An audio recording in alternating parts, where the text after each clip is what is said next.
Hello दोस्तों, welcome back to doctor Arif exclusive videos. दोस्तों, आज के इस वीडियो में हम बात करने वाले हैं यूरेथ्रल स्टिंचर के बारे में। ये मेल प्रॉब्लम में से एक ऐसी प्रॉब्लम है जिसके कारण काफ़ी ज़्यादा बुजुर्ग मेल परेशान रहते हैं। अगर किसी को यूरेथ्रल स्टिंचर हो जाए तो उसे पेशाब करने में दिक्कत तो होती ही होती है, साथ ही साथ इसके लिए वो मल्टीपल ट्रीटमेंट्स लेते रहते हैं, लेकिन उनको इससे इफेक्टिवली फ़ायदा नहीं पहुँच पाता है। ऐसे में आज के इस वीडियो में हम ये डिस्कस करेंगे कि आखिर यूरेथ्रल स्टिंचर होता क्या है, ये होने के पीछे क्या क्या कारण होते हैं, और वीडियो के लास्ट में मैं आपको बताऊंगा 4 ऐसी बहुत ही इफेक्टिव होम्योपैथिक मेडिसिन के बारे में जो आपके यूरेथ्रल स्टिंचर को बहुत हद तक ख़त्म कर सकती है। तो दोस्तों, वीडियो बहुत ज़्यादा इन्फॉर्मेटिव होने वाला है, इसे लास्ट तक के ज़रूर देखें। तो चलिए शुरू करते हैं। लेकिन उससे पहले अगर आप मेरे चैनल पर नए हैं और आपने अभी तक मेरे चैनल को सब्सक्राइब नहीं किया है तो बाजू में लगे बेल आइकन को दबा दें और चैनल को सब्सक्राइब कर लें, ताकि आपको मेरे आने वाली वीडियो की नोटिफिकेशन मिलती रहे। दोस्तों, यूरेथ्रल स्टिंचर को समझने से पहले आपको आपके यूरिनरी ट्रैक्ट सिस्टम को समझना बहुत ज़्यादा ज़रूरी है। आप सभी जानते हैं कि आपकी बॉडी में 2 किडनी मौजूद होती हैं। इन 2 किडनी से एक यूरेटर नाम का पार्ट, एक नली निकलती है जो आपके ब्लैडर तक के आती है। किडनी और ब्लैडर को कनेक्ट करने वाले ट्यूब को यूरेटर कहा जाता है। हमारे बॉडी में किडनी का फंक्शन ये होता है कि वो ब्लड को फिल्टर करती है और ब्लड के वेस्ट मटेरियल को एब्जॉर्ब कर कर उसे पेशाब के रास्ते जिस्म से बाहर फेंकती है। जब ये किडनी अपना काम प्रॉपर ढंग से करती है, इसमें से यूरिन बनकर यूरिनरी ब्लैडर तक आता है यूरेटर के माध्यम से, और ब्लैडर में एक approximate quantity approximate 600 to 800 ml तक का यूरिन जब जमा हो जाता है तब आपको ऐसा एहसास होता है कि आपको यूरिन पास करना है। ये यूरिन एक मकदार तक पहुंचने के बाद आपके अंदर सेंसेशन डेवलप करता है। दोस्तों, जब यूरेटर ब्लैडर फुल हो जाता है तो पेशाब के रास्ते यानी एक नली के रास्ते जिस्म से बाहर निकलता है। इसी नली को यूरेटर कहा जाता है। इसी यूरेटर में अगर किसी प्रकार का डिफेक्ट आ जाए, इसकी नैरिंग हो जाए, ये नली सिकुड़ जाए, या इसका इंटरनल डायमीटर यानी ल्यूमेन कम हो जाए तो इसे यूरेथ्रल स्टिंचर कहा जाता है। दोस्तों, मैं यहाँ पर एक यूरेथ्रल स्टिंचर की फ़ोटो लगा दूंगा ताकि आपको ये क्लियरली समझ में आ जाए कि एक्चुअली यूरेथ्रल स्टिंचर में चेंजेस कैसे आते हैं। दोस्तों, यूरेथ्रल स्टिंचर आपकी यूरेट्रा की नली का एक डिफेक्ट होता है। चूँकि आपका यूरेट्रा प्रोस्टेट ग्लैंड के बीच में से पास होते हुए आगे जाता है, ऐसे में प्रोस्टेट ग्लैंड के डिफेक्ट्स या प्रोस्टेट ग्लैंड का एनलार्जमेंट भी आपको यूरेथ्रल स्टिंचर होने के कारण बन सकता है। दोस्तों, जब भी ये नली कहीं पर दब जाए तो उसे यूरेथ्रल स्टिंचर कहा जाता है। अब समझते हैं इसके अलग अलग कारणों के बारे में कि जिस कारण से आपको यूरेथ्रल स्टिंचर हो सकता है। अक्सर यूरेथ्रल स्टिंचर कोई सर्जरी के बाद होते हुए दिखाई देता है, यानी किसी को प्रोस्टेट एनलार्जमेंट हो चुका था, बीपीएच हुआ था, उसकी उन्होंने सर्जरी करवाई, और इस सर्जरी के दौरान जो इंस्ट्रूमेंट्स यूज़ हुए हैं वो इंस्ट्रूमेंट्स के साइड इफ़ेक्ट्स के कारण उस मरीज़ के यूरेटर में डिफेक्ट आ जाता है और उसको यूरेथ्रल स्टिंचर हो जाता है। दोस्तों, यूरेथ्रल स्टिंचर होने के दूसरे कारण की बात करें तो इसमें लंबे टाइम से चलते आ रहे हैं इन्फेक्शन की वजह से भी आपको यूरेथ्रल स्टिंचर हो जाता है।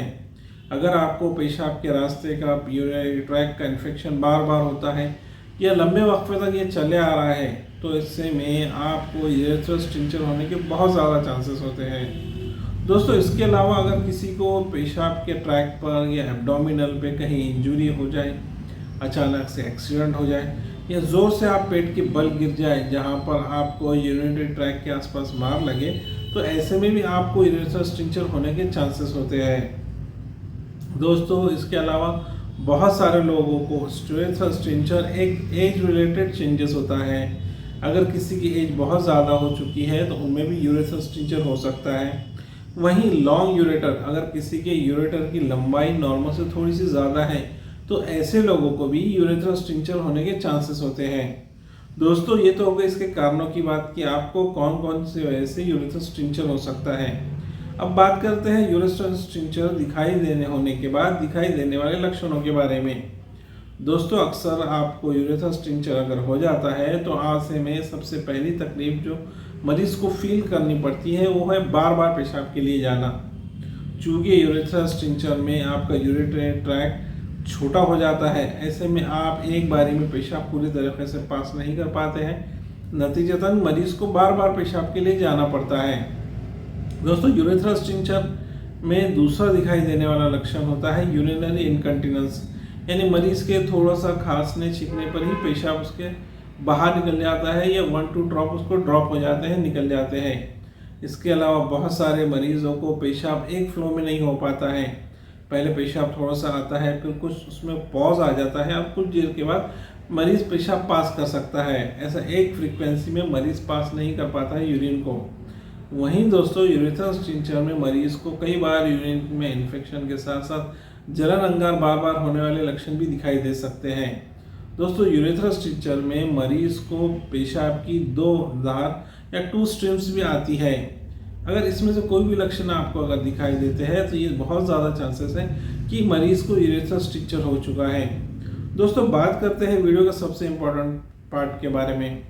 अगर आपको यूरेथ्रल स्टिंचर हो जाए तो आपको इसको 4 होम्योपैथिक दवाइयों की मदद से ठीक कर सकते हैं। इसमें पहली होम्योपैथिक दवा जो आपको इस्तेमाल करनी है वो है क्लैमिटिस इरेक्टा। क्लैमिटिस इरेक्टा ऐसे मरीजों में बहुत ज़्यादा फायदा पहुंचाती है जिसके अंदर फ्लो सही ढंग से नहीं है। उनको यूरेथ्रल स्टिंचर हो जाने के कारण उनके पेशाब का फ्लो डिस्टर्ब हो रहा है। ऐसे में क्लैमिटिस इरेक्टा 200 नाम की होम्योपैथिक दवाई की मदद से आप अपने फ्लो को सही कर सकते हैं। दोस्तों, क्लैमिटिस इरेक्टा मरीज के फ्लो को सही करने के साथ साथ उसकी डायरेक्शन और उसे एक फ्रीक्वेंसी में लाने में भी मदद करती है। इसके लिए आपको क्लैमिटिस इरेक्टा 200 पोटेंसी में 2-2 बूंद सुबह शाम कंटिन्यू 3 से 4 महीने इस्तेमाल करनी चाहिए। दोस्तों, दूसरी होम्योपैथिक मेडिसिन जो आपको इस्तेमाल करनी है वो है सेवेल्सारेटा। सेवेल्सारेटा ऐसे लोगों में बहुत ज़्यादा फायदा पहुंचाती है जिस मेल को पेशाब में धार जाती है, यानी उन्हें स्पर्मेटोरिया है, साथ ही साथ उन्हें प्रोस्टेट एनलार्जमेंट है, और साथ में उन्हें सेक्सुअल वीकनेस है। इसी के साथ उन्हें यूरेथ्रल स्टिंचर हो गया है। ऐसे लोगों में सेवेल्सारेटा मदर टिंचर इस्तेमाल करना चाहिए। सेवेल्सारेटा मदर टिंचर की 10-10 बूंद आधा कप पानी में डालने से मरीज को बहुत ज़्यादा फायदा मिलता है। दोस्तों, तीसरी होम्योपैथिक मेडिसिन जो मरीज को इस्तेमाल करनी चाहिए वो है टर्बेंथिन 200। टर्बेंथिन ऐसे मरीजों में बहुत ज़्यादा फायदा पहुंचाती है जिनको यूरेथ्रल स्टिंचर बार बार होने वाले पेशाब में इन्फेक्शन के कारण हुआ है, और साथ ही साथ उनके पेशाब में बहुत ज़्यादा स्मेल आ रही है, बहुत ज़्यादा ओडर आ रही है। मरीज पेशाब पास करके आने के बाद भी टॉयलेट में 5 से 10 मिनट तक की उसकी स्मेल बरकरार रहती है। दोस्तों, ऐसे सिम्टम्स अगर मैच होते हैं तो आप टर्बेंथिन 200 की 2-2 बूंद आधा कप पानी में डालकर लगातार 3 महीने तक इस्तेमाल कर सकते हैं।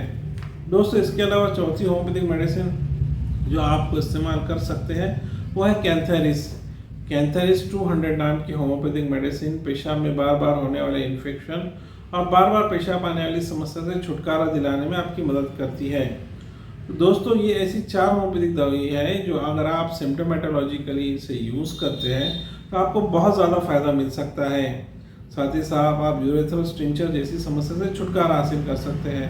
तो दोस्तों, ये सी कुछ जानकारी यूरेथ्रल स्टिंचर के बारे में। आपको आज का वीडियो कैसा लगा मुझे कमेंट करके ज़रूर बताएं। वीडियो पसंद आने पर वीडियो को लाइक और चैनल को सब्सक्राइब करना ना भूलें।